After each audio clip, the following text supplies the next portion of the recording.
This is Your Other Brothers Podcast. It's like running through an open door. It's like finding what you're looking for. We've been waiting. We won't wait no more. We got a beautiful story. Every moment on and on. We got a beautiful story. And we've only just begun. The best is yet to come. Welcome home, friends. This is Your Other Brothers Podcast, and we're a community navigating faith, homosexuality, and masculinity together. From the Jewel of the Blue Ridge, my name is Tom. I'm so glad that you're here. Joining us today from the other side of the state, the city of Oaks, it's our other brother, Ryan. What's up, Ryan? Hey everyone. Hello. Ryan, looking very sporty today with athletic stripes down, just not both shoulders, but one shoulder. I love it. Thank you. This is in fact a very nerdy t-shirt. It's merchandise from the video game Mass Effect. But I'm glad it looks sporty to you. Shout out to all the Mass Effectors. Yeah, it's its own sport. And then joining us also from the folksy tundra, our other brother, Aaron. What's up, Aaron? Hello. Rocking that beige on beige background, as always. Always. It's good to have you. So good to have both of you guys. You guys, I came up with this today. We are officially the Rat Squad. Ryan, Aaron, Tom. R-A-T. I like it. You're not a Team Rat? Well, Team Rat person? I was trying to come up with a cool name for us. Better than Tar. Could we be Art? Tar. Oh, that's so much better. The Art Squad. Yeah. What was I thinking? Rat Squad. Yeah, we could be Art for sure. This is like the Art the Rat team. Pack. Like the Rat Pack. We could be the I Rat feel like Pack. that's sort of beautiful and I like poetic. that. Yeah. I like Rat Pack. Okay, Rat Pack, Art Squad. We'll workshop some names. But Tom, Ryan, Aaron, we're here, and we're here to talk about something we've all experienced, not just once, and I think not even just twice. I think thrice, right? Have you all been to Revoice every single year? Yes. Yeah. That's right. I think all 4 times, although one was virtual. Oh, okay. So I technically went to the virtual one, but I only watched one workshop. So does that mean did I have to hit a certain threshold to say I attended the virtual one last year? I don't know. But yeah, today we're doing something different, something we've never done before. We're talking about Revoice 2021. In the past, we've done some blog posts. You guys can check out our blog. We'll have them linked in the episode notes because we've done some conversational pieces with several of our authors who attend every single conference. So you can check those out for years past. But I thought it'd be special to this year to bring that discussion to the audio format, talk about it on the podcast. Because Ryan was there, I was there, Aaron was there, several other of our amazing supporters and contributors were there as well. So no doubt, if you're listening, we may have said hello, we might have hugged, we might have shared a meal together, and how cool that we can now revisit our time in Texas, Revoice 2021. So we're going to talk about that later today. Excited to do that with you guys. And I wanted to say to you guys, happy autumn. We're in the throes of leaves falling, or at least I'm just going to speak for myself. I don't know how things are falling in the folksy tundra or the city of Oaks, but here in the Jewel of the Blue Ridge, everything is red and yellow and orange. It's the perfect time of year. This is peak Blue Ridge season right now. And I wanted to ask you guys, what are some of your favorite autumnal experiences? First of all, let me make sure we're all on the same page. Do we all agree that autumn is the best season, or do we have disagreement in the room? I'd love to clear that up first. It just feels a little cliche to just love autumn and think it's the best, but I guess it's my favorite. Yeah. Okay, a very nonchalant yes from Ryan. Yeah, it's definitely my favorite. I was a little nervous about Aaron because I feel like for you especially, fall could be the sense of foreboding, like, oh gosh, the Minnesota winter is about to come. It's a little bit coming. that way. Yeah. Usually though, fall has a tendency to linger, and the longer it's around, the shorter winter is. So everybody loves fall because you just kind of hope it goes on and on. Yeah, that makes sense. Maximize the fall. Okay, so I'm glad we're all a fan of fall then. So what do you guys enjoy? What makes it your favorite season, you guess? What puts it over the top? What do you enjoy about fall? I guess I like fall foods, you know, all the apple stuff and I will admit the pumpkin stuff gets me every time. Interesting. The warm, cozy foods that you get to start to eat after the summer's over.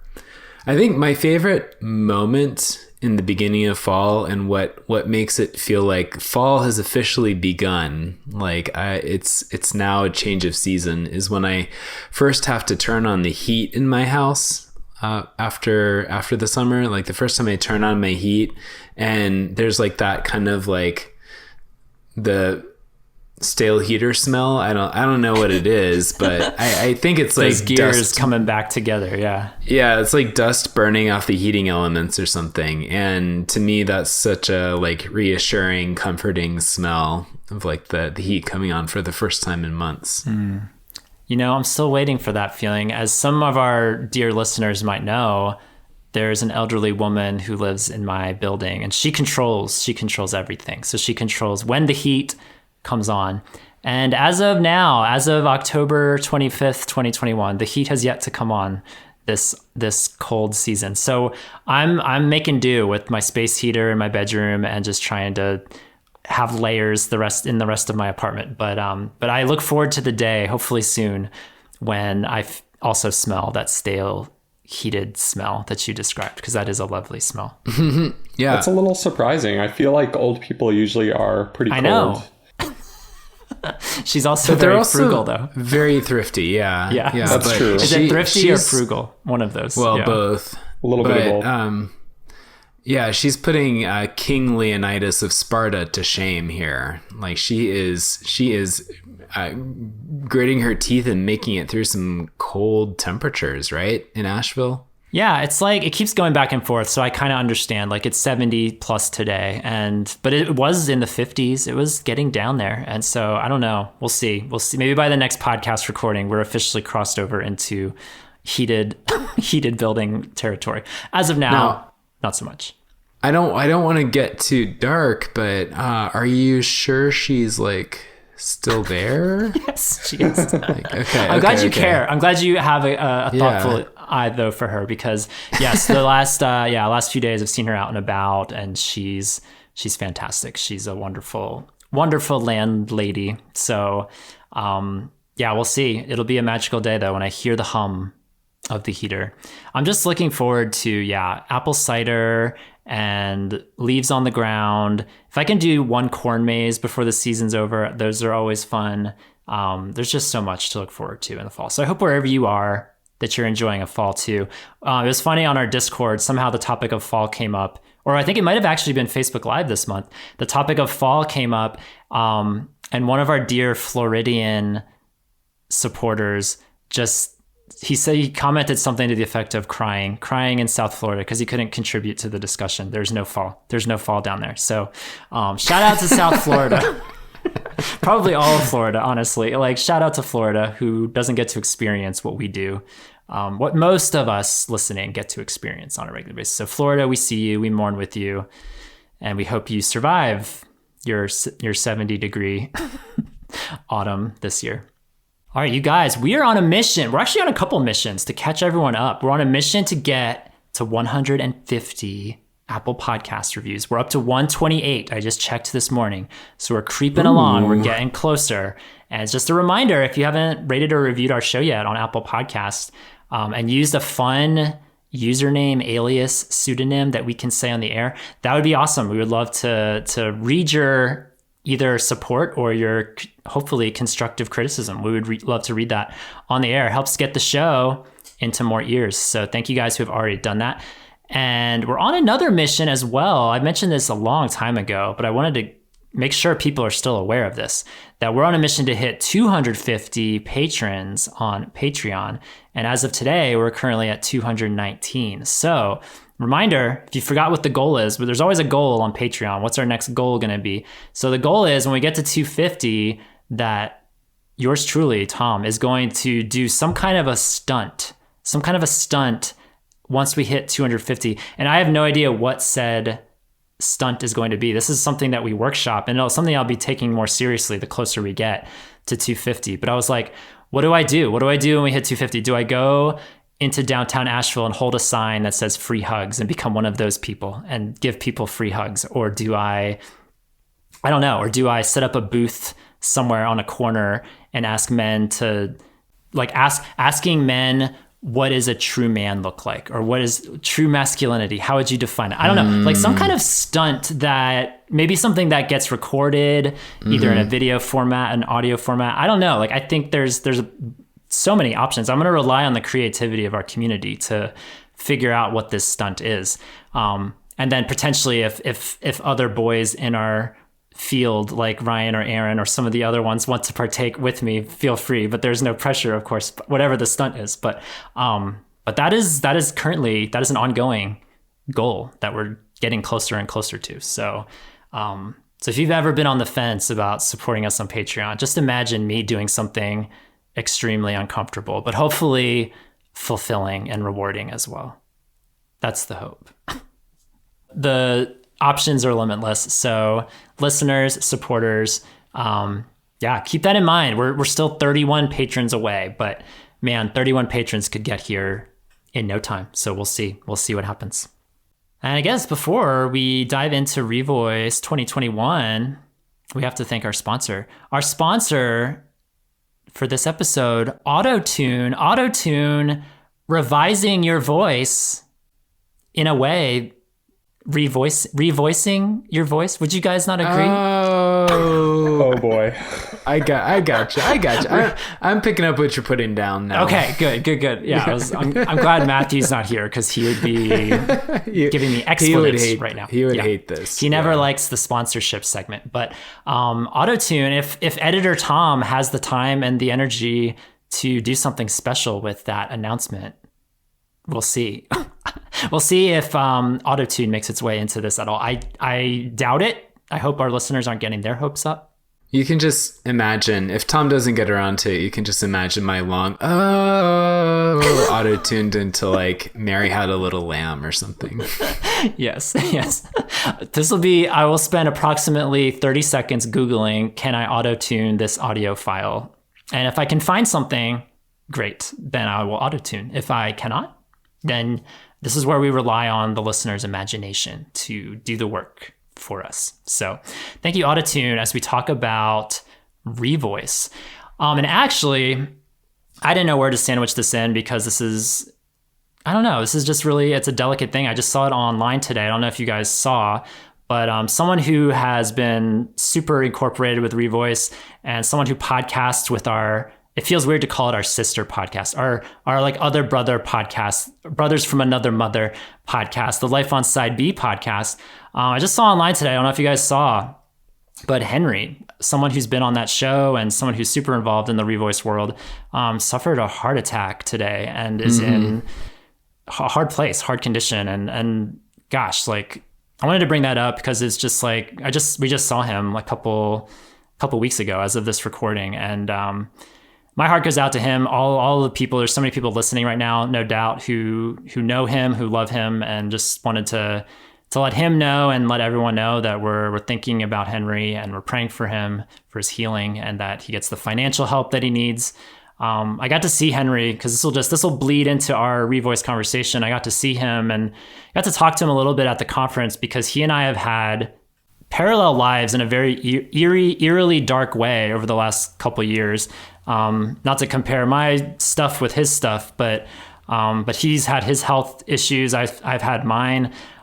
We both lost our vehicles as well in the last year. And so I was like, this is a very strange parallel. And I was joking with him at the conference. I hope our lives take a turn for the better in a lot of ways, that our health improves and that finances come together. And, man, my heart is just broken today for what he's going through. And so if you know Henry, even if you don't, if you listen to this Life on Side B podcast and know who he is, just pray for him. We'll put a link in the description for ways that you can reach out in support of him, because that would be great, because he's a solid person. I I'm pretty sure he was the linchpin to make this conference happen in Texas this year, because it was a change of location for Revoice from St. Louis in the previous years to right outside of Dallas this year.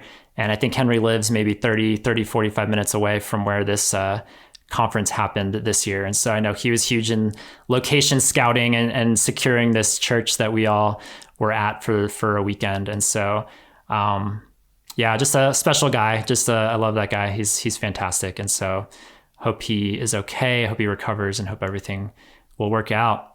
But yeah, let's go into the Revoice conversation. I guess I should define what Revoice. Merriam-Webster, unfortunately, she doesn't know what Revoice is yet. It hasn't gotten to her yet. It's going to take a while, I think. Oof, yeah. She's a little behind. She's a little behind. Yeah. She's not on the trend. So I'll have to define it for her. But Revoice, it's an organization that exists to support and encourage Christians who are sexual minorities so they can flourish in historic Christian traditions. And Revoice has kind of run a parallel course to YOB. Their first conference was in 2018. Our first retreat was in 2018. And so we've been on this little parallel course with these yearly gatherings the last few years. And as we mentioned at the top, we've all been to all of these conferences so far. And it's been interesting from my vantage point to see how it's evolved and grown and changed over the last few years. And would love to get y'all's feedback as well. How did you guys feel coming into this year's conference? Because a lot of changes, new location, new city, new time of year. Usually it's been in the summer, and this conference was in the fall this year. And a significantly smaller crowd, a lot of that I'm sure due to COVID as well. And so it was of the three conferences that I've been to, it felt the most different, I guess, if that makes sense. Not necessarily in a negative or positive sense, but it just felt like, oh, it just feels like a different vibe. I don't know. How did you guys feel, just to be very nebulous? How did you feel going into this year's conference? Yeah, I think it was a busy season for me coming off the retreat and other travels and things leading into the October Revoice. But it was really good. I think they learned a lot from last year's virtual event, which went about as well as anything virtual went in 2020 when everybody was just kind of adjusting on the fly. But I don't know. I think I was just so excited to be in person with people that my expectations were mostly about being in a community and getting back together and just getting a chance to hear some of these great speakers again. So to your point, Tom, my expectations were low, kind of coming into COVID and all of that going on. And so I thought it really went above and beyond what even my normal expectations would be. And I appreciated too, sort of the way they switched things from being more of the breakout sessions and things like that. I appreciated how they had more of just a continuous stream of speakers in one room, which worked well for doing kind of a dual in-person and virtual streaming. Mm-hmm. Yeah, we'll talk about that because that was a big format change for sure. Ryan, how did you experience going into this conference? So past Revoices, looking back, I realized I put a lot of pressure on myself to connect with as many people as I could and get as much as I could out of every single speaker. And that wound up being pretty exhausting. So I decided not to put very much pressure on myself at all and just go in, and it's fine if I miss opportunities, because I would rather come out of Revoice feeling rejuvenated and refreshed and encouraged rather than tired and depressed. So I went in very hopeful about that and relaxed about that too. I also felt positively about the location change. If you live in St. Louis, if you're from St. Louis, please skip forward 30 seconds. I didn't really like St. Louis very much. I thought downtown was kind of sad and dead, and And so I was glad to try a new location for a change. Now, if you live in the Dallas area, please skip forward 30 seconds. I didn't really like Dallas very much, as it turns out. Like, it just Where should we go, Ryan? Tell us. It just Where takes should Revoice Raleigh. go? Come to Raleigh. Raleigh. Revoice should come to Raleigh. I'll hook you up with everything you need here. But yeah, just the Dallas area. It takes forever to get anywhere on the road and do anything. So that was my I would big be complaint. a fan. Yeah, I would be a fan of them. I don't know how logistically of a nightmare this is, but I would be a fan of them changing locations every year just to benefit people who live in this part of the country, people who live in this part of the country. And for someone like me who enjoys traveling and going to new cities, like that would be fun to bounce around and like and the go to new Olympics. places. Yes, the Olympics, exactly. Because that would be a motivator for me, to see new cities. Because I'll be honest, going into Revoice, I was already exhausted, and then coming out of Revoice, I was even more exhausted. So to your point, Ryan, I wish my experience could have been a rejuvenating one or an uplifting one, just from the emotional side of things. Because I always, when I go to these conferences, I've tried to like maintain my space and my boundaries really well, but inevitably what happens is throughout the course of 72 hours is that I get pulled in 20 different directions, and it's good. Don't get me wrong. If I saw you at Revoice and we got to eat a meal together, grab coffee together, it's not like I didn't enjoy that, but inevitably what happens once that gets repeated X number of times is by the end of it, I'm just like, I need to go into a hole in a cave and just veg out for 5 days. Cause it's an exhausting experience. And Revoice, for those that don't know, this was the smallest gathering they've had, I believe, but in years past, they've had somewhere between 400, 600 people show up. So it's a pretty decent sized event. People from all over the world come to this. And so it can be daunting if you are of the introverted nature, or if people, a big crowd of people stress you out or overwhelm you. And I've felt that. And I don't know. Yeah, it's just like, I want Revoice to be something that I want to go to. And I think to tie a bow on the feelings going into Revoice, I often feel like I have to be there. And I don't want that obligation component to be there. Like, I want to go to Revoice because, like, oh man, there's going to be a lot of awesome people there that I get to see that I normally don't get to see on a regular basis. But I guess if I had to choose, because we have these retreats as well, and to some, a Yobbers retreat of 40 people might be daunting and might be overwhelming. But to me, that's like the sweet spot. If I can be in the woods with 40 people for a weekend versus at a conference with multiples, hundreds of people bustling around, like, the decision is clear for me. So inevitably for me, I've gotten more out of the Yob retreat gatherings that we've had versus these conferences. But it was awesome to see. I'm thinking of one supporter in particular who didn't get to go on our retreat, but was at the conference, and he was like on cloud 9 the whole time. And it was awesome just to see that enthusiasm, because he had never been in an environment like that before. And so I definitely recommend, like, if you've never been to Revoice, if it intrigues you, if it daunts you, if there's something about it that you can't shake, like, I would recommend giving it a try. Go once, and you may not agree with everything you hear or see or experience, but I think if nothing else, to broaden your horizons and just to experience something new, and to hopefully meet somebody, meet a couple people that you haven't met before and learn their story. Like, I think it's worth giving a go, if nothing else. It may not be everyone's cup of tea, but anyway, we're gonna talk about some highlights today. We're not gonna be able to talk about everything in the span of this hour, but I haven't shown Ryan and Aaron this yet, but I've got my little journal where I took notes on every single thing that happened there. I was taking notes. And so it's going to be sort of like a mixture of a structured podcast and a very unstructured podcast, because we're not going to talk about every single speaker that was there. But for the ones that we do, I've got my notes handy, and I'll flip to that page and I'll see what I jotted down, and we'll just kind of go from there. And I don't know if Aaron and Ryan just have it all in their heads, or if they took notes too, or how this will go. We'll just see. Oh, look at that. Ryan's got a notebook as well. Aaron's got it all in his head. So this will be great. So we're going to talk about what was some of the more meaningful parts of the conference, things to talk about, and maybe even things that challenged us as well. If we want to go there, we can go there too. So Ryan or Aaron, is there anywhere that you feel convicted and led to start our conversation? Yeah, I'll start. I think for me, one theme that I recognized emerging over and over again throughout all the different talks And I was trying to come up with a list of all the speakers who brought this up, but it's just too long. And I think they all touched on it at some point or another. Was the idea that we have so much to offer to the body of Christ, and that I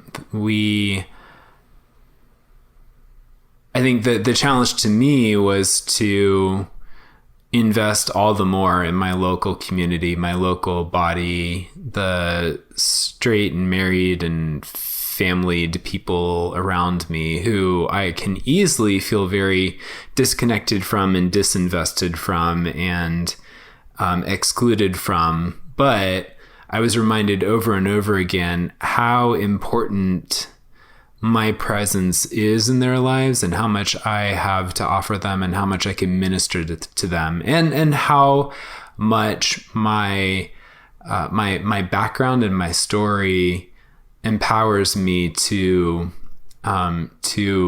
minister to them, to encourage them, to edify them. And that was a very helpful thing. I just kept coming back to. That's huge, because I think the temptation is there. I'm glad Revoice, I'm glad that message was so prevalent this year, because I think it's tempting, even with YOB's retreat too, it's tempting to isolate and separate from the local church and just be our own little unique thing. And there's benefit from separating and having a distinct separateness. But yeah, if we're not reintegrating, if we're not coming back to the local church, like I think we are missing something that the Lord wants to do with us and for us and through us. And so, yeah, that was a huge lesson that, like you said, I think multiple people, it kept kind of coming up, that theme, that we have value, we have worth, and we have something to offer the church. That's a huge takeaway.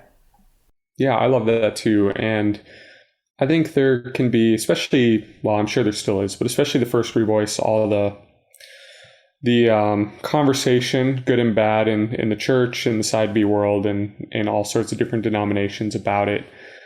I think there can be this idea that, like, it's this group of people who are formulating their agenda and taking it back into their churches to try to further some sort of nefarious goal. But what I love about what you both said is really what Revoice is doing is it's taking a lot of people who, on a general level, have been kind of told that they are not valuable. They are not a part of the community. They're other, they're outsiders. And not saying go be the magic solution to the church, but like, you are worthy of being a member of the church. Like, Christ's death is for you as much as for anybody. And in fact, you have special skills to take back to the church, but also we all thrive more in community than we do in isolation. And we need the church needs us. And I think that that's something that was really encouraging with this year, that reminder.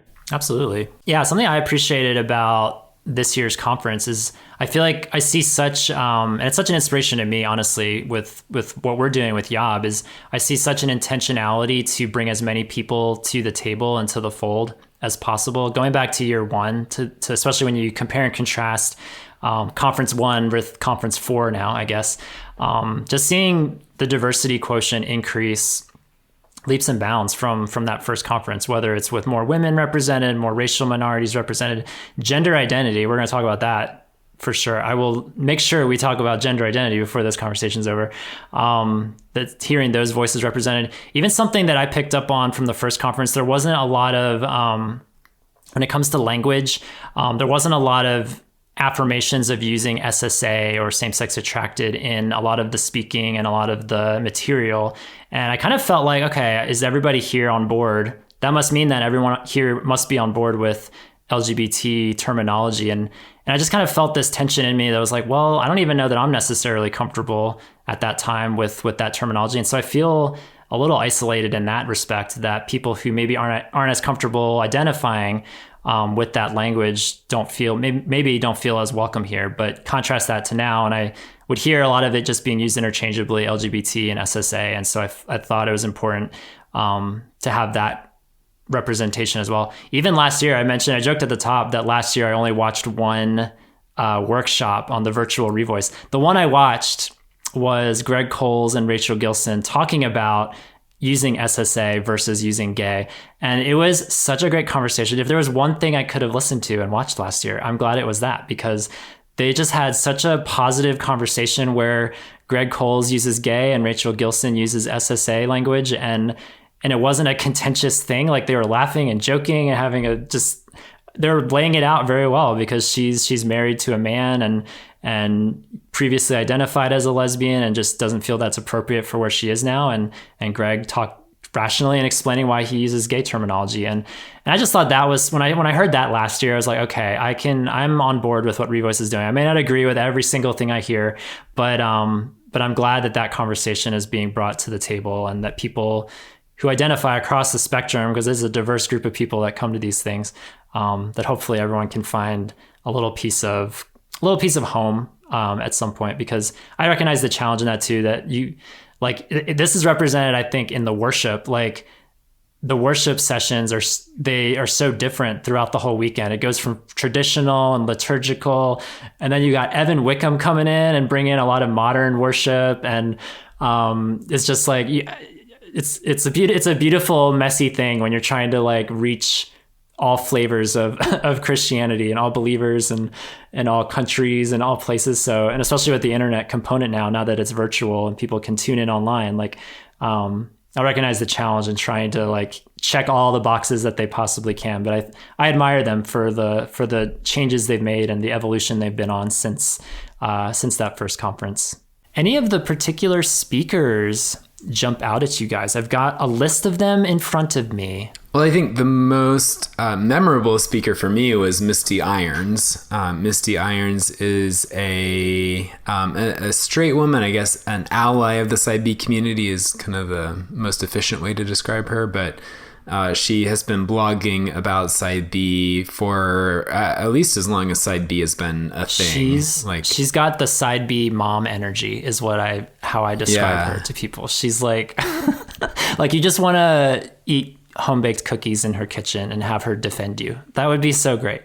Mm-hmm. She's the Side B mama bear. Yes. And her talk was titled, I believe, A View from the Pew. Is that correct, Tom?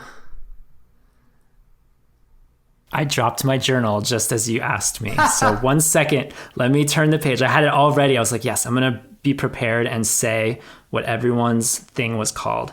Yes, Misty Irons, The Church and the Gay Christian, A View from the Pew.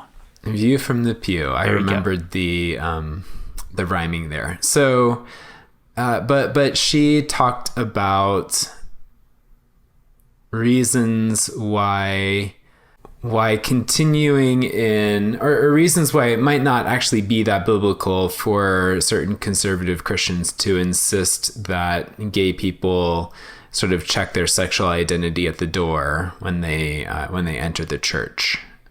And the big metaphor she used was with Gentiles. You know, Gentile was a sort of negatively connoted identity associated with sin to the Jews, and yet Gentile believers were not forced to leave their Gentile identity, leave their Gentile. They were required to leave behind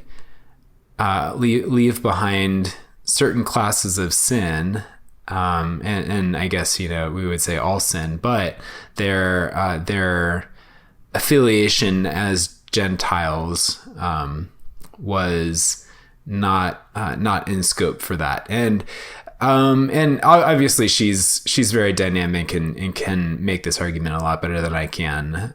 But she was entertaining to listen to and vindicating. And I enjoyed her talk a lot. Yeah, she's great. I think she's spoken at every conference, or most of them at least. She's a familiar face. Mm-hmm. She's been there before. Yeah. And I love the concept, because maybe people listening, and again, they're not familiar with Revoice. They think if it's just a bunch of gay people or SSA people, but like there's a decent number of straight people who come too, who speak and share and who attend. And that's such a blessing for me, because like I would love to see that I'd love to see that continue in Yob too, and I'd love to have more straight voices in our community as well. But I love that there is a presence there. It's not a large presence; it's definitely a minority. But like, I love that there are straight people in the church who love us, who love what we're about and what we're standing for, and who are there to support us and cheer us on. And to see that on the stage or in the pews is a blessing indeed. And one thing I really appreciate about Revoice is it's an opportunity to continue to come together and kind of see where the conversation in the side B world has gone in the last year. You pick up some things through blogs or conversations, but a bunch of speakers who in some ways represent a lot of the pillars of some of the side B thinking, and coming kind of updating what their current positions or thoughts are on certain things. And there's good dialogue that happens. So like with Misty Irons, I really appreciated her fresh way of looking at the identity discussion, because I think when Revoice first started, I mean, this has been a conversation for a long time now, but it's relatively new. The conversation about terminology is relatively new in a lot of ways. So it's been interesting to see that kind of morph over time, and some of the arguments change, and to see where people are coming from in that. Yeah, I love that. I think it should come as no surprise who my favorite speaker was. Do you guys, shot in the dark, do you guys know who I probably resonated with the most, if you have the lineup in front of you? Greg Coles. No, but Greg. No. Shout out to Greg Coles. I wanted to mention that too. Like, oh my gosh, you guys, we have made such strides in the podcast universe, because how many of these people who spoke have been on our podcast? So many. Greg Coles, Preston Sprinkle, Bill Henson. I feel like, yeah, at least three. There might have been one more in there somewhere. But yeah, I was like, wow, it was fun to like look up on a stage and be like, we had them on our show. Who are we to have? Peter Valk. Yes, shout out to Peter Valk. Yeah, so many. I was thrilled. Was your favorite Luke Calvin? Of course it was. Yes. There we go. There it is. So Luke Calvin, he is a therapist, and it was the first thing on, what day was that? Friday morning, whatever day that was. Friday morning, the first day of the conference.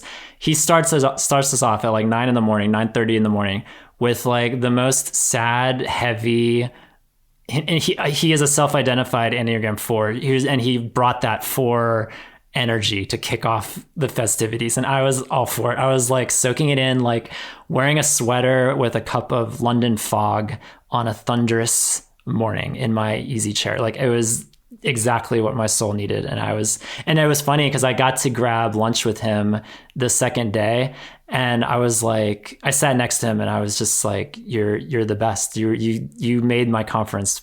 To have somebody I could look up on the stage and just connect with on a deep soul level was so great.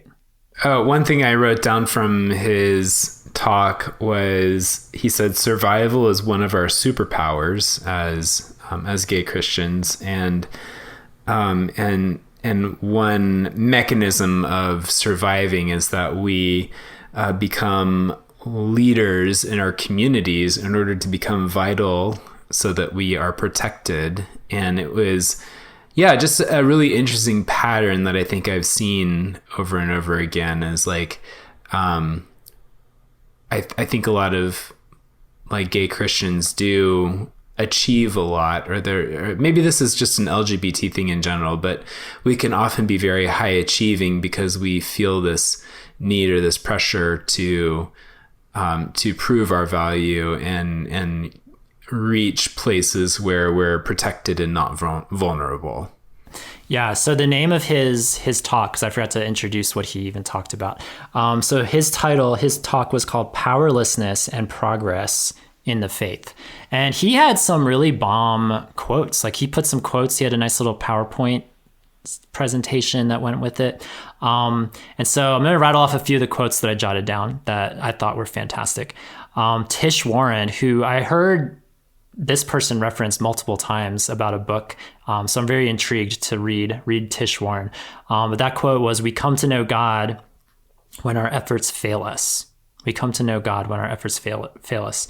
Henry Nouwen had this quote: "When you battle in the hiddenness, it does the world much good. Our little selves participate in something larger."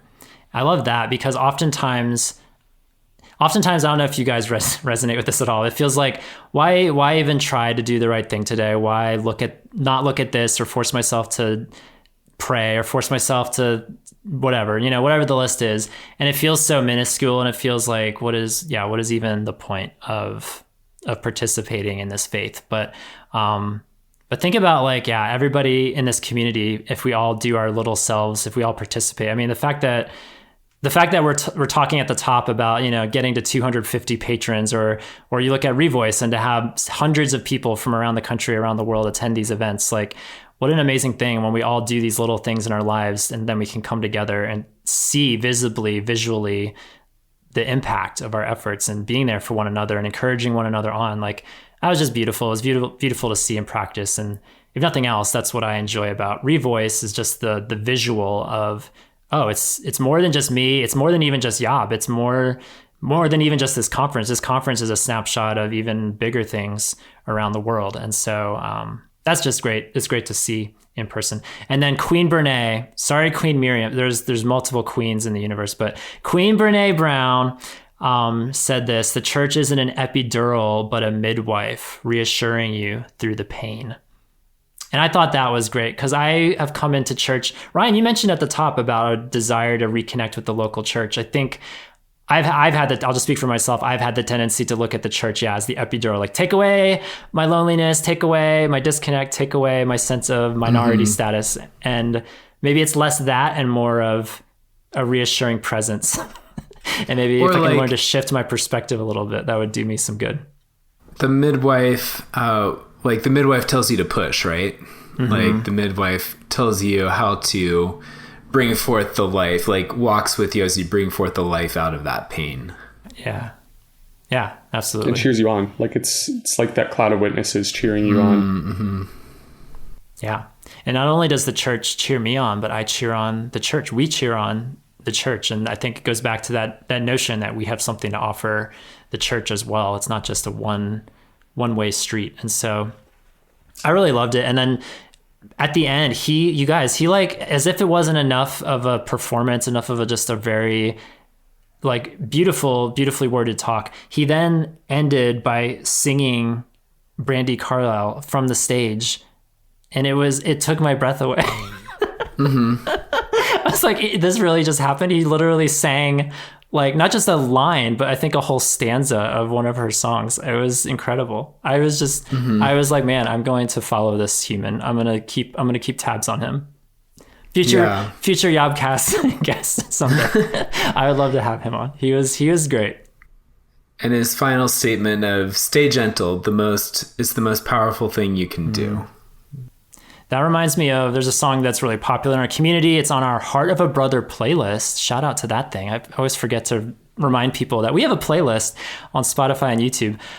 But there's a song, "Be Kind to Yourself" by Andrew Peterson, which is one of my personal favorites. I know it's a favorite of our community. And just a reminder, life is hard, and learn to show yourself some grace when you mess up, or when things feel dark and heavy, or you feel like you can't do all the goals that you had for today. Like, show yourself some grace, be kind to yourself, be gentle with yourself. And I think it's always good. It's always good to be reminded that.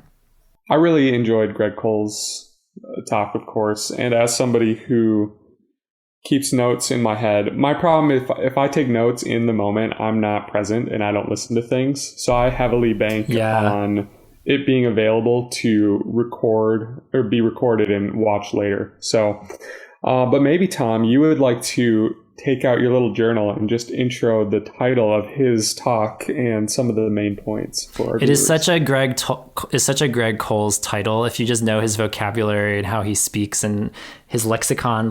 So the title of his talk was "The Stability of Scandalous Adoration."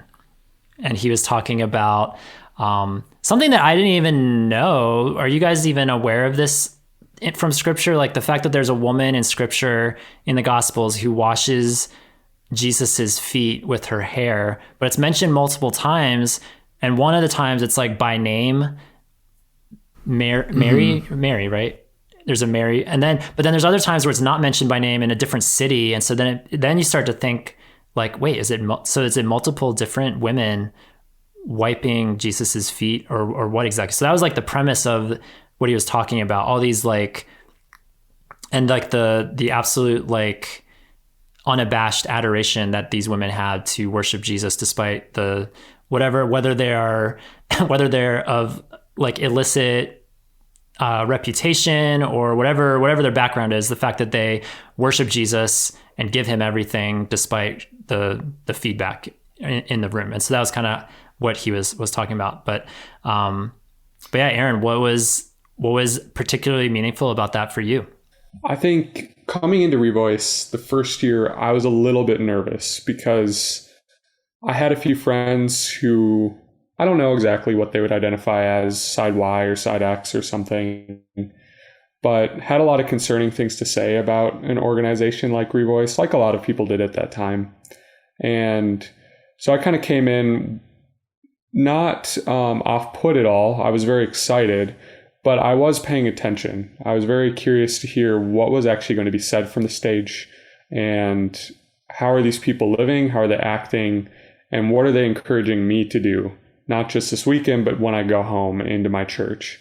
And one of the things Greg talks about is how he was in a diner, I believe it was, and he was listening, or there was this group of people who were talking about Revoice.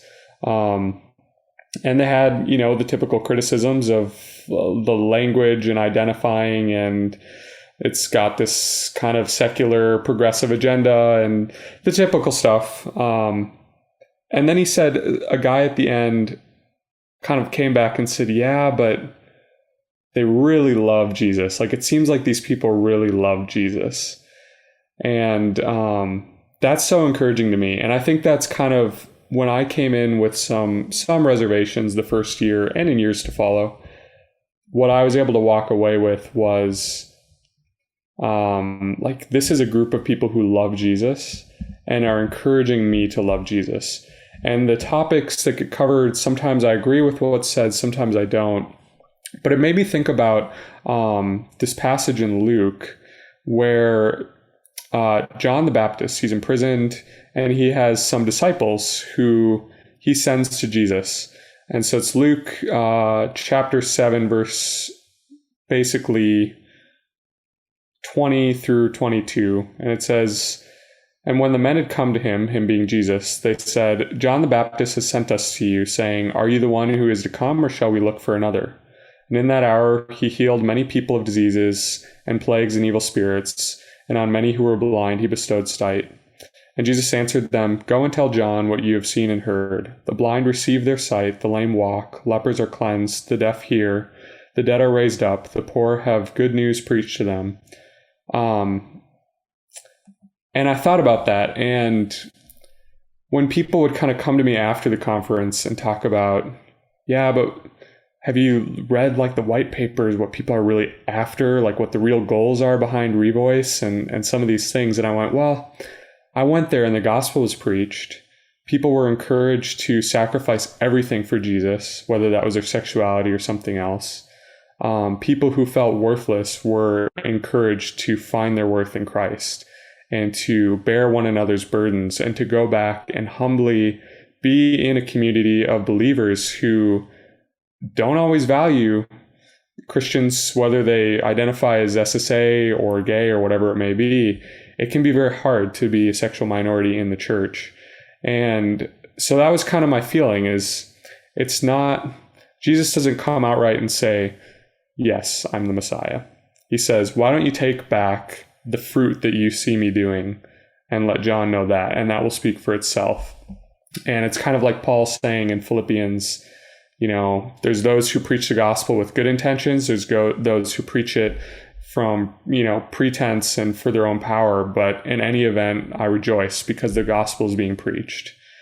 And that's how I feel about Revoice, is it's this beautiful place where regardless of what you really think is going on, if you look at the fruit and the message, it's very encouraging. And Greg's talk really reminded me of that.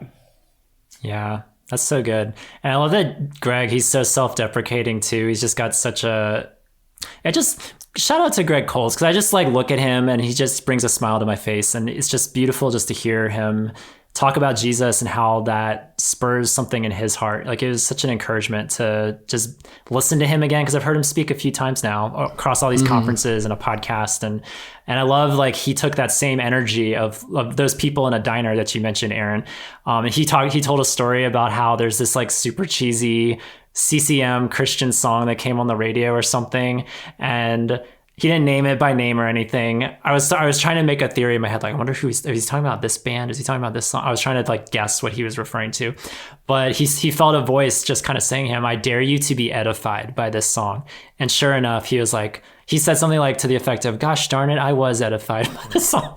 And it's just like, God can use all kinds of things, and it might be off-putting, it might not be your cup of tea, but I think it's a beautiful thing when people are following Jesus. And I just, he knows how to speak, he knows how to write. I just love anything Greg does. Big fan of him. Yeah, can we get him back on the YOBcast just like for fun? Or yeah, he doesn't have to write does he have to write another book first? No, he doesn't. We could just have him back, right? Yeah, let's do it. We'll have to bring him back.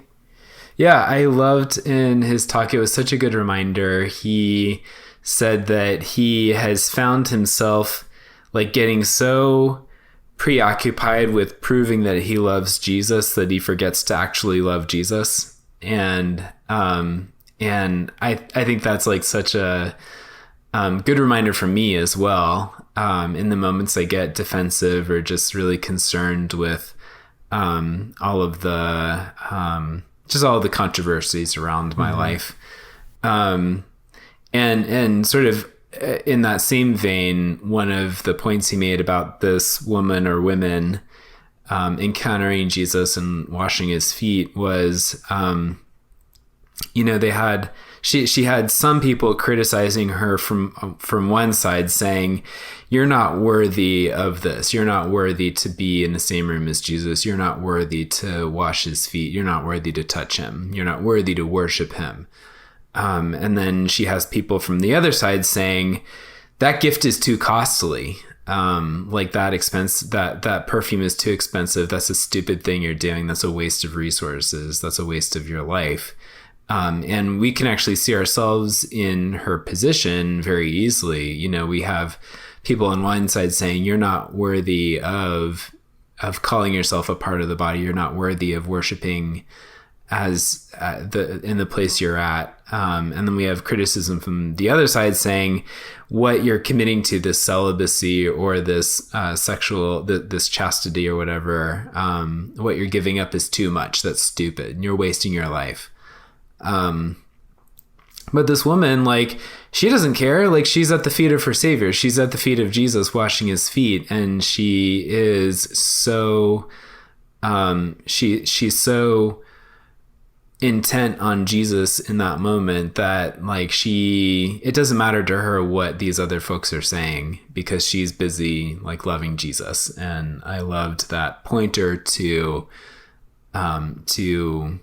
the opportunity in front of us to just be like just completely wrapped up in loving Jesus, that we don't really have to care or defend ourselves when people object to our presence or what we're doing.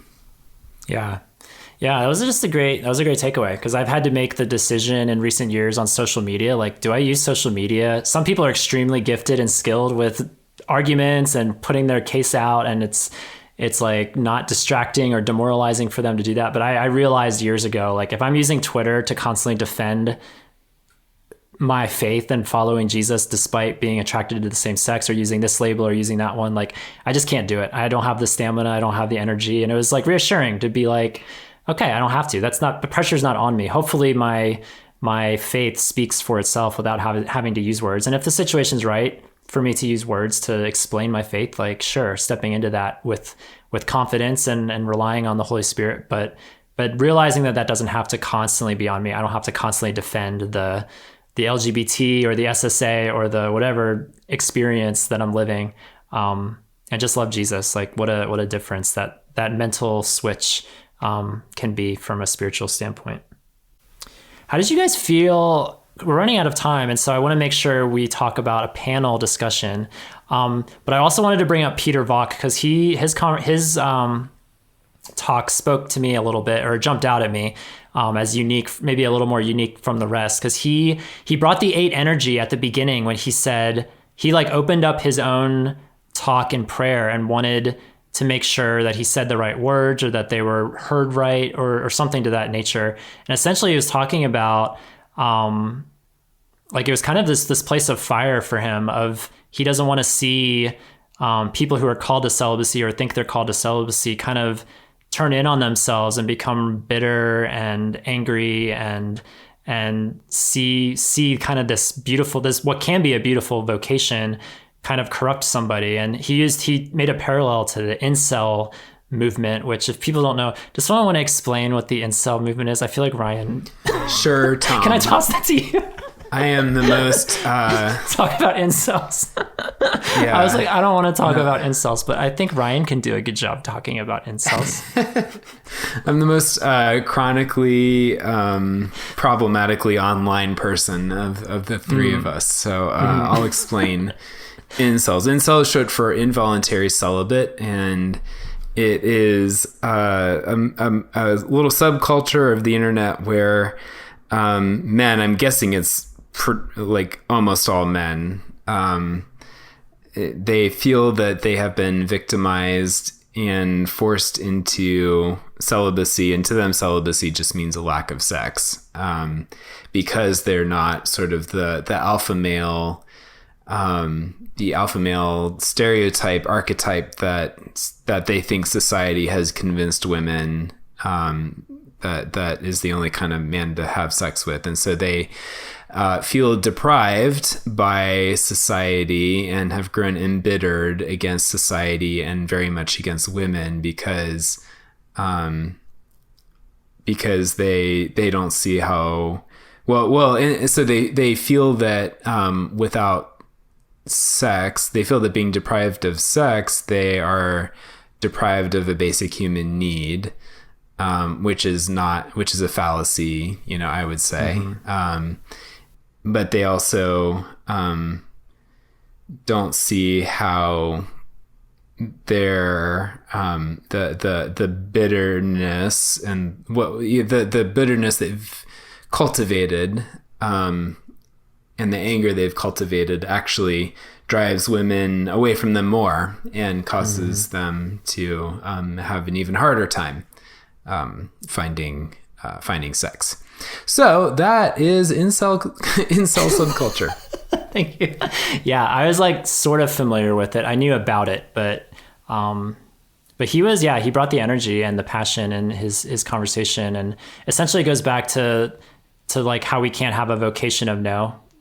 Eve Tushnet, right? Talking about we need to be living for something, not in subtraction and to something. And I don't know. I just appreciated him bringing that voice to the conversation. Like, hopefully there is a beautiful calling. And he said something that maybe is very obvious, but it's worth saying, that marriage is not necessarily easier than celibacy, and that the grass isn't necessarily greener on the other side.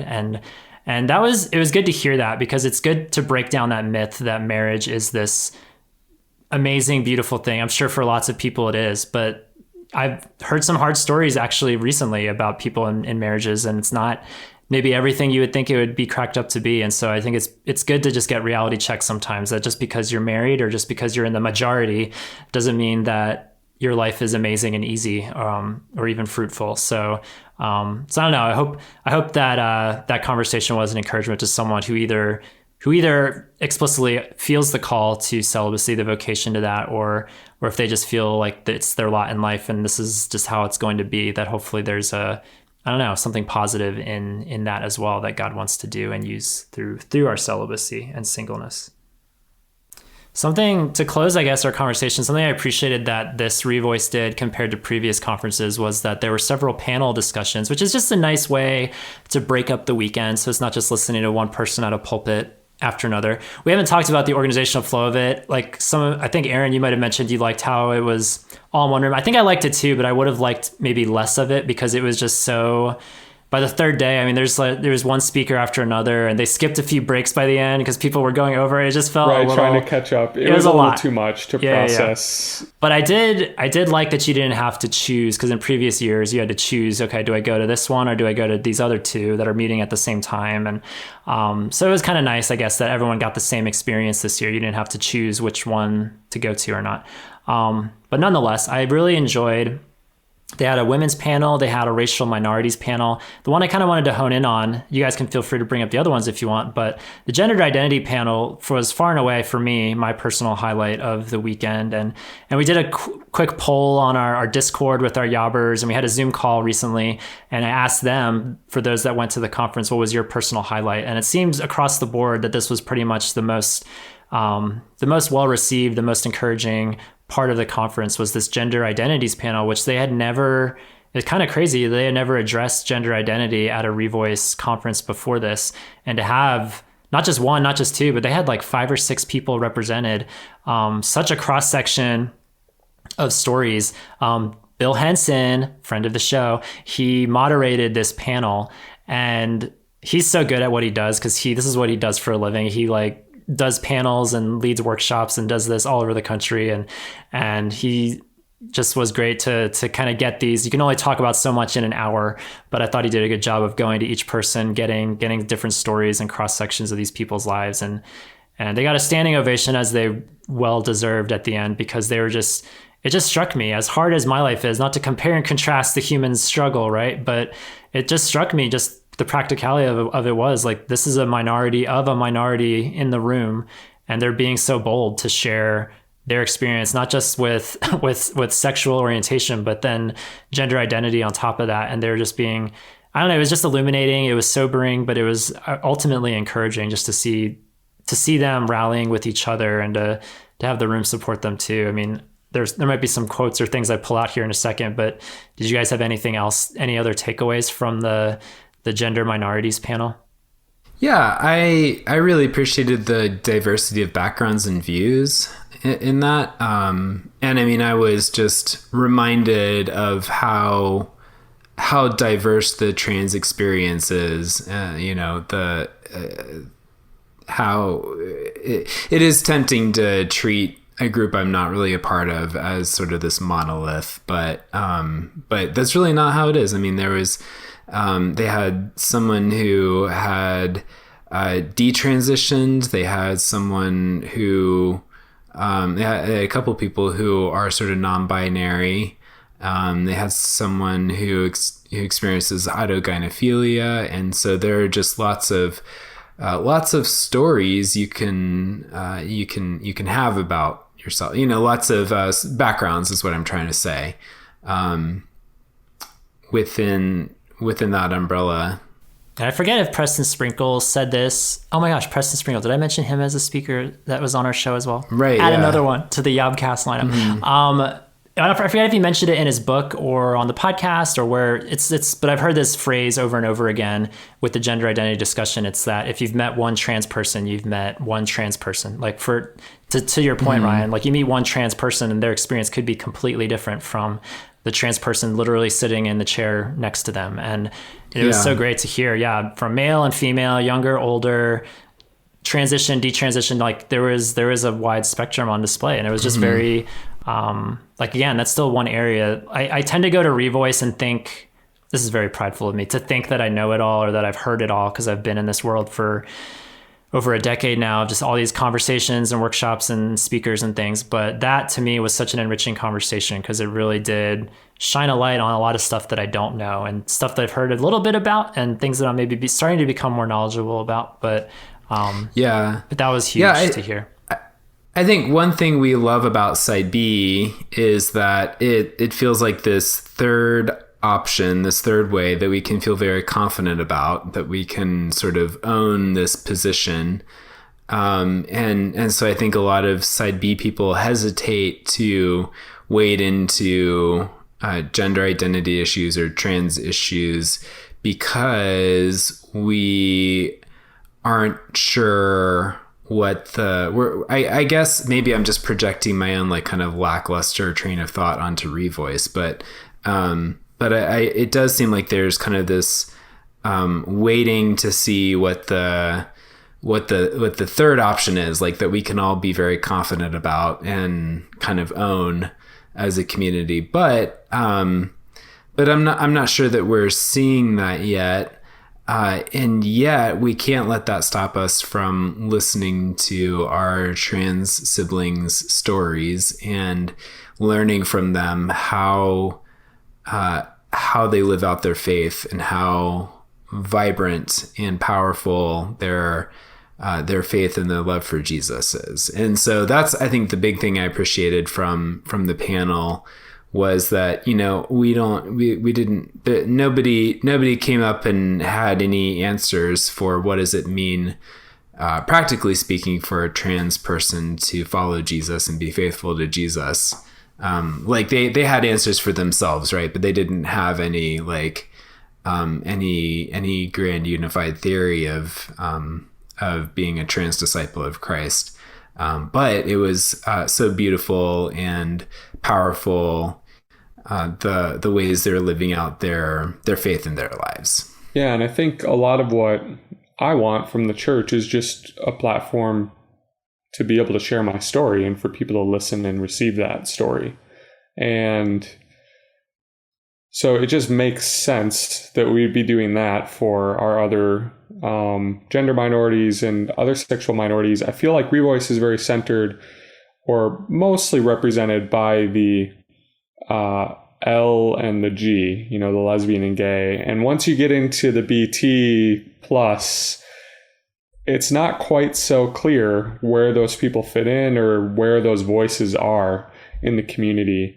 And I really appreciated getting an opportunity to just hear stories and humanize the topic, which it's sort of sad that we, as the L and the G, need to try to better humanize the T.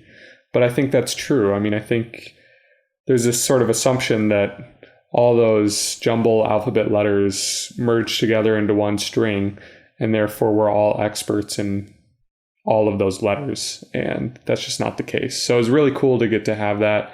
And I think that that's partly what I loved about having the racial minority panel that was there as well, where, if there's something that we all can empathize with and understand is what it's like to be a minority. And our experience as a minority is going to be very different based on what type of minority we are, but we all sort of can at least understand the framework of what is it like to be a minority and go from there. And I appreciated that they took the time to bring those conversations up this year. Yeah, for sure. Big fan of the panels. I hope the panels are a sticking point. I hope they stay. I hope they continue year after year. I guess just to close, one of the people on the trans panel, I forget who it was, but it was very moving to me. It's like, because we all have our own perspectives with Jesus and our different vantage points and how we connect with this person, with this Savior that we follow. And it was super meaningful for me to hear someone describe their relationship with Jesus in this way, in a comforting way. If anyone can understand the concept of not being at home in your own body, it's Jesus with us in his God nature. And to me, that is just I'll never look at that. It just gave me a whole new perspective on the trans experience and just like, wow, if there's ever there's somebody who doesn't feel at home in their own body, looking at Jesus and having the God nature with him, also being fully human, and just the tension that produced. I mean, we can't fathom it because we aren't God and we never will be, but I can't imagine just what that even is. It's an indescribable tension. And I'm sure that it's some snapshot, something like the trans experience that we can't understand if we don't experience gender dysphoria or experience the trans life. So I don't know. It was beautiful. It was a wonderful panel. If it's available online somewhere, if you guys haven't heard it, whoever you are listening, I think that's the one I would point to people. Like, if there's one thing to listen to from this year's conference, that would be my personal watch this and tell me that you're not encouraged corporately, individually about following Jesus, because it was beautiful. And actually, too, that reminds me that they are launching, it's like a subscription type of service, having all of these recorded things. Maybe it'd be helpful to link that for people to check out. Yeah, we'll put a link to everything Revoice, our blogs and their website, and any way to support them because they're launching a service not only to have access to this year's materials and speakers, but even going back to 2018, all the things they've done. And they've done a lot of virtual digital things over the last couple of years too. So I think those are all available as well. So if you're curious about Revoice resources, there's a lot out there. So I think that would be something if you'd like to support their efforts and hopefully get a little encouragement along the way too. There's a lot of good stuff in there. We want to hear from you guys. Did you go to Revoice this year? Did you not? Have you been in years past? What is your Revoice experience like, and what did you take away if you did go to this conference, either in person or virtually? What were some of your highlights? What stuck with you? I would love to hear your stories. Go over to our podcast episode page, yourotherbrothers.com/podcast. Find the episode 86 post on Revoice 21 and tell us a story. We'd love to keep the conversation going over there. We had a really great Zoom call with our supporters about the conference as well. And so it was fun to see like 10 or 15 guys who were there, either digital or even in person, but then also digitally. There was like a couple guys from California. Shout out to the California crew who watched it virtually. And so it was cool to like get that experience too, of these people who were watching the whole time. Did you guys know you were being watched the whole time? Did you guys see me on the front row, center stage with my hands raised in the air? I was there. Frankly, I was watching the camera people the whole time because I think they were on staff with the church maybe. And I was just so curious to know what they were thinking about this conference and the speakers and the what's unfolding before their eyes. Yeah. I was looking to see if they would like laugh at the jokes. Not very much, unfortunately. So yeah, one of them looked so bored, and I just thought, how can you be bored sitting here? Like you can feel a lot of things, but bored doesn't make sense. It's just another day at work for him, I guess. Yeah, it's just another paycheck. Yeah, no, that was great. Great video quality though. Like from what I've seen, like yeah, really good. They had a great setup. So we'll see. We'll see if they come back to Dallas or if they try somewhere else. I'm very curious to see what next year holds and the future holds for Revoice. Well, a big shout out once again to Auto-Tune. I don't know if I just auto-tuned that. Thank you, Auto-Tune. I was too shy to do that. So thank you, Ryan, thank you, Auto-Tune, sponsoring this show. We effectively revoiced our voices for this conversation. So it was good. It was good times. Ryan, Aaron, it's always good to discuss things with you. Thank you for coming on today. You're welcome. Our pleasure. Fun times. The Rat Squad or the Rat Pack or the Art Team, whatever. We'll come up with a cool name for ourselves. We'll workshop some names, but we'll be back next time with another incredible conversation, no doubt. So stay tuned for a ConvoCast in your near future. But for now, for all your other brothers, this is Tom. This is Ryan. And I'm Aaron. Reminding you that you are not alone. Even the sparrow finds a home. See you next time, everybody. Bye, everyone. Bye. Thanks for listening to Your Other Brothers podcast. Our show is edited and produced by Thomas Mark Zuniga. If you enjoy our show, consider rating and reviewing us on Apple Podcasts. You can also follow us on Facebook, Twitter, and Instagram @YourOtherBros. We'd love to hear your story. Comment on this or any of our episodes at yourotherbrothers.com/podcast, or share a story to play back on our show by calling us at 706-389-8009. You can also email us at podcast@yourotherbrothers.com or write to us at Your Other Brothers, P.O. Box 843, Asheville, North Carolina 28802. Finally, if you'd like to further support our storytelling, community building efforts, consider becoming a Yobber. Yobbers pledge monthly on Patreon and receive perks like bonus podcast content, access to a secret Facebook group, regular group calls with fellow patrons and authors, and more. Visit patreon.com/YourOtherBros for more information. Until we journey next time, we're glad you're with us.